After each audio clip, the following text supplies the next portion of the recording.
Everyone knows Donald Trump for his towers, his golf courses, his lavish lifestyle, and of course, his politics. But here's the truth few people talk about. Behind the golden facades and televised drama lies a secret business empire, one that stretches far beyond the borders of the United States, woven through obscure companies, hidden licensing deals, and complex structures most people have never even heard of. Tonight, we dive deep into that empire.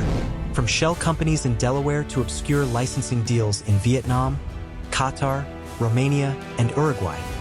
This is the story of Donald Trump's hidden business web, an empire that thrives in the shadows. When people think of Trump's wealth, they think of Trump Tower in New York, the glittering skyscraper that became synonymous with his name. They think of Mar-a-Lago in Florida, the palatial estate that later doubled as his political stronghold. They think of his jets, his cars, his golf courses. But these are only the visible pieces, the flashy parts built to capture headlines. Behind the scenes exists another side, a labyrinth of limited liability companies, holding corporations, licensing contracts, and partnerships buried so deep that even seasoned investigators struggle to untangle them. At the heart of it is a strategy Trump mastered early in his career: control the brand, but not always the asset. Instead of owning every property outright, Trump often licensed his name. Developers across the world paid millions just to put the Trump brand on their towers.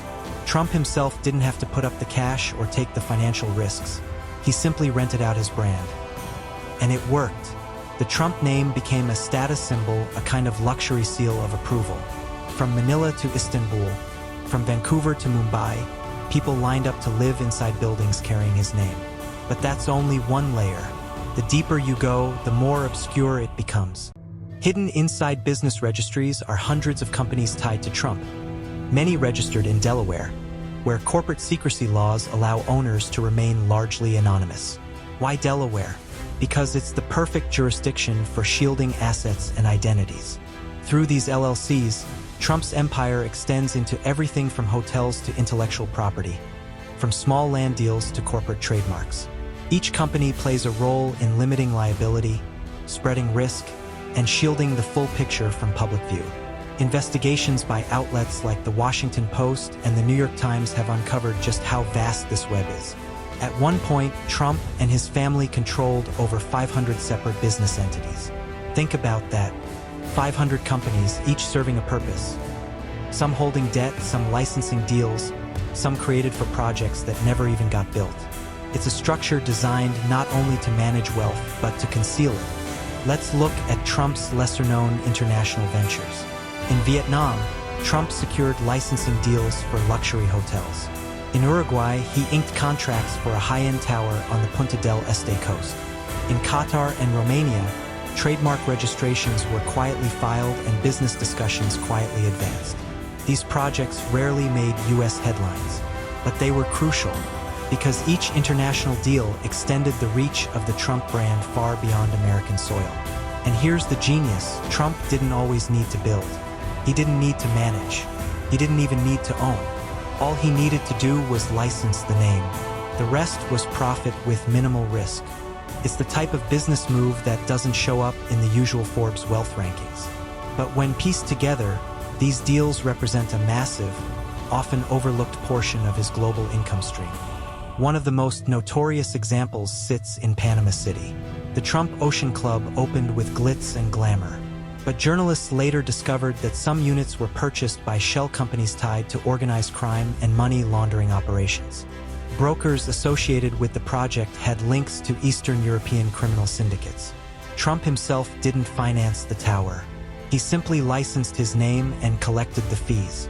That's the brilliance and controversy of his model. When things go well, he profits. When things go badly, he can say, "I only sold the name." But scandals like Panama revealed the dark underbelly of this kind of business. Across the globe in India, Trump's brand exploded. Projects in Mumbai, Pune, Kolkata, and Gurgaon sold themselves not just as apartments, but as symbols of luxury. For India's emerging elite, owning a Trump-branded property wasn't about square footage, it was about status. The controversy: during Trump's presidency, his sons promoted these projects while traveling abroad. Marketing campaigns even promised potential buyers dinner with Donald Trump Jr. if they purchased an apartment. Ethics experts were outraged. Was this commerce? Or was it political influence cloaked as real estate? Either way, the deals kept flowing. In Istanbul, Turkey, Trump licensed his name to 2 towers. But as Turkey relations shifted, the towers became a glaring conflict of interest. Even Trump himself admitted on live television, "I have a little conflict of interest because I have a major building in Istanbul." That single admission laid bare the true scope of his empire. Business and politics were no longer separate. They were fused. Of course, not everything in Trump's business world was a success. His casinos in Atlantic City collapsed into bankruptcy. Trump University ended in a $25 million settlement after lawsuits alleged fraud. The Trump Foundation was dissolved after being accused of self-dealing. And yet, despite all of this, the empire stood strong. Because at its core, the Trump business model doesn't rely on perfection. It relies on attention. Good press, bad press, it doesn't matter. In Trump's world, all press is profit. Step back and the strategy becomes clear. Use LLCs to shield and diversify.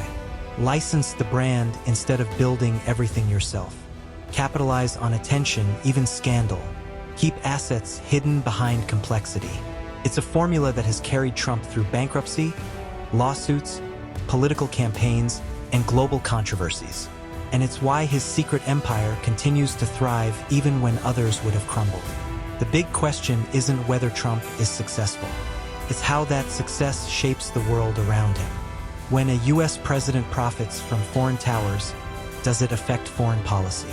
When a businessman uses secrecy to build an empire, does it set a precedent for others to follow? And when wealth becomes entwined with politics, where does the line between private gain and public duty truly exist? These are questions that extend far beyond Trump himself. They touch on the very nature of power, influence, and transparency in the 21st century. Donald Trump is known for his bold personality, his golden towers, his wealth, his politics.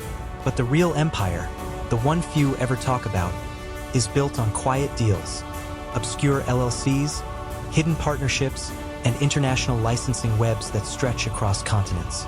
It's an empire designed not just to display wealth, but to conceal it. And perhaps that is Trump's greatest success. Because sometimes the most powerful empire isn't the one you see. It's the one you don't. Want to discover what other billionaires are hiding? Subscribe and join us as we expose the untold secrets of wealth, power, and influence.